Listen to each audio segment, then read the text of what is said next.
जय श्री हरि। आइए सुनते हैं बृहस्पतिवार के दिन श्री हरि विष्णु भगवान की कथा। एक समय की बात है, नेशिरण्य तिथि में शौकिन कादी 88,000 ऋषियों ने श्री सूत जी से पूछा कि हे प्रभु, इस कलयुग के वेद विद्या रहित मनुष्यों को प्रभु भक्ति किस प्रकार मिल सकती है तथा उनका उद्धार कैसे होगा। हे मुनि श्रेष्ठ, कोई ऐसा तप बताए जिससे थोड़े समय में ही पुण्य मिले और मनविच्छित फल की प्राप्ति हो। इस प्रकार की कथा सुनने की हम इच्छा रखते हैं। सब शास्त्रों के ज्ञाता सूत जी बोले कि हे विष्णु में पूज्य, आप सभी ने प्राणियों के हित की बात पूछी है, इसलिए मैं एक ऐसा श्रेष्ठ व्रत को आप लोगों को बताऊंगा जिससे नारद जी ने लक्ष्मी नारायण जी से पूछा था और लक्ष्मीपति ने मुनि श्रेष्ठ नारद जी से कहा था। आप सब इसे ध्यान से सुनिए। एक समय की बात है, योगी राज नारद जी दूसरों के हित की इच्छा के लिए अनेकों लोकों में घूमते हुए मृत्यु लोक में जा पहुँचे। यहाँ उन्होंने अनेक योगिनियों में जन्मे प्राय सभी मनुष्य को अपने कर्मों द्वारा अनेकों दुखों से पीड़ित देखा। उनका दुख देव नारायण जी से देखा नहीं गया और नारद जी ने सोचने लगे कि कैसे यत्न किया जाए जिसके करने से निश्चित रूप से मानव के दुखों का अंत हो जाए। इसी विचार पर मनन करते हुए वह विष्णु लोक में आ गए। वहां वह देवों के ईश भगवान नारायण की स्तुति करने लगे। इसके हाथ में शंख चक्र गदा और पद्म थे, गले में वरमाला पहने हुए थे। सूत जी करते हुए नारद जी से बोले कि स्तुति करते हुए नारद जी से बोले कि हे भगवान, आप अत्यंत शक्तिशाली हैं, आप अति शक्ति से प्रसन्नित है। मैं तथा वाणी भी आपकी नहीं पा सकता। आपका आदि मध्य तथा अंत नहीं है। निर्गुण स्वरूप सृष्टि के कारण भक्तों के दुख को दूर करने वाले आपको नमस्कार है।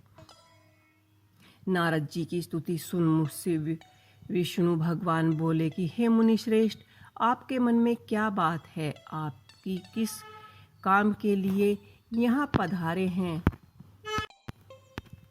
किस कार्य के लिए यहाँ पधारे हैं? कृपया करके मुझे बताइए, उसे निसंकोच होकर कहो। इस पर नारद जी मुनि बोले कि मृत्यु लोक में अनेक योगियों में जन्मे मनुष्य अपने कर्मों द्वारा अनेकों दुखों से दुखी हो रहे हैं।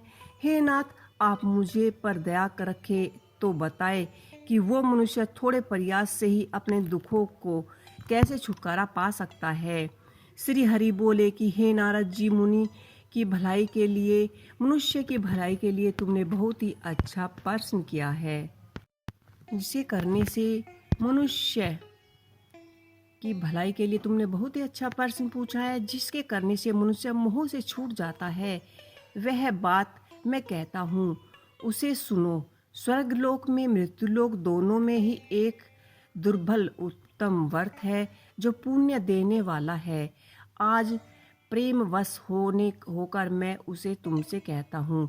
श्री सत्यनारायण भगवान का यह व्रत अच्छे तरह विधि पूर्वक विधि विधान करके मनुष्य तुरंत ही यहाँ सुख भोग कर मरने पर मोक्ष पाता है। श्री हरि विष्णु के वचन सुनकर नारद जी बोले कि उस व्रत का क्या फल है? आप उसका विधि विधान क्या है? यह व्रत किसने किया था? इस व्रत को किस दिन करना चाहिए? सभी कुछ मुझे विस्तार में बताइए। नारद जी की बात सुनकर श्री हरि बोले कि दुख व सुख को शोक को दूर करने वाला यह व्रत सभी स्थानों पर विजय दिलाने वाला है। मानव को भक्ति व श्रद्धा के साथ शाम को सत्यनारायण की पूजा धर्म परायण होकर ब्राह्मणों व बंधुओं के साथ करनी चाहिए। भक्ति भाव से निवेद्य केले का फल, घी, दूध और गेहूं का आटा सवाए लें। गेहूं के स्थान पर साठी का आटा, शक्कर तथा गुड़ लेकर वह सभी भीषण योग्य पदार्थों को मिलाकर भगवान का भोग लगाए। ब्राह्मणों सहित बंधुओं को भी भोजन कराएं। उसके बाद स्वयं भोजन करें। भोजन कीर्तन भजन कीर्तन के साथ भगवान की भक्ति में लीन हो जाएं। इसी तरह से सत्यनारायण भगवान का यह व्रत करने से मनुष्य सारी इच्छाएं निश्चय रूप से ही पूरी होती हैं। इस कली काल अर्थात कलयुग में मृत्यु लोक में मोक्ष का यही एक सरल उपाय बताया गया है। तो बोलिए श्री सत्यनारायण व्रत कथा का प्रथम अध्याय यहीं संपूर्ण होता है। अगली बार हम आपके लिए लेकर आएंगे श्री सत्यनारायण व्रत कथा का दूसरा अध्याय।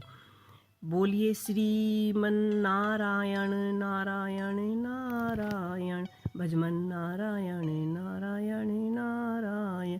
श्री सत्यनारायण भगवान की जय। आप चाहे तो कथा समाप्त होने के बाद आरती भी कर सकते हैं, बहुत शुभ माना जाता है।